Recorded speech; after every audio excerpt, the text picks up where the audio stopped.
Good morning. I wonder if anybody is up this morning.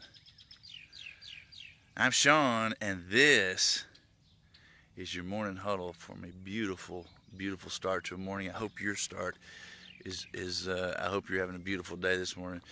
You know, I want to share with you, I had an interview yesterday. Really, I enjoyed myself tremendously on this interview for a podcast. Really had a good time doing it. And at the end of the interview, last thing, he just threw this question at me, Sean. In working with teams all across North America for the last 20 years, what is the one thing, what is just one thing that you could share that would make all the difference in the world, that you think is the number one factor to success? And he asked me that question. I wasn't prepared for it. And I said, you know, this is the most important thing. And I kept talking, this is the most important thing, and this is the most important. And as I went through the questions, there's like 3 or 4 or 5 things. And I thought, you know what? This has bothered me and bugged me all night. And I thought about it at the gym this morning. If I had to really break it down, I wish I had a do-over, by the way. If I had to break it down to like one thing, what is the one thing that I would really say is the ultimate factor to being successful? After thinking about it for 24 hours, I can tell you I would absolutely break it down to this. Being successful individually and on a team is, in my view, getting control of your emotions. It is the most important thing. If you're not in control of your emotions, then your emotions control how you behave and what you do. And I'll give you a good example, 2 good examples. You know, successful people, when they're implementing change and new approaches in their lives individually or on their teams, they're not celebrating the fact that they've put effort into something. It's not even about the effort. They're relentlessly focused on the result. And so they're not trying to make themselves feel good about the effort that they took, right?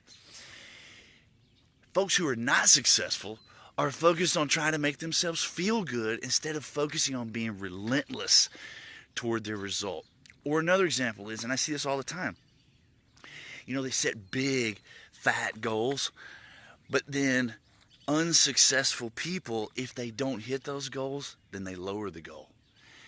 You know, that is setting yourself up not only to be unsuccessful, it's putting, you know, your fear of being disappointed because you're not in control of your emotions in front of where it is that you're trying to go.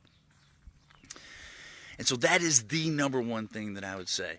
Get control of your emotions. Focus relentlessly, whether it's individual goals that you have or team goals that you have. When you're implementing change, get control of your emotions and be relentless on where it is that you're trying to go. You're not worried about disappointment. Hell, you're disappointed right now or you wouldn't be implementing change, right? So that's what I would tell you to do.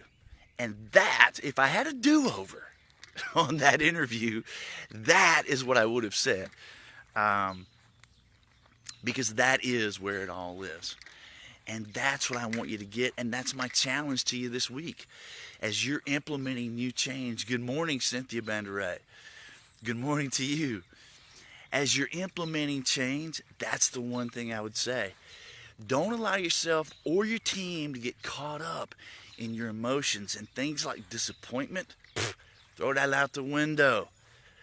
Be relentless and be unreasonable about where it is that you're trying to go. And that is what's going to have you be successful. I'm Sean, and this has been your morning meeting. See, I'm all torn up, y'all. This is your morning huddle. It's a beautiful day. I hope it's beautiful where you are. Have a good hump day.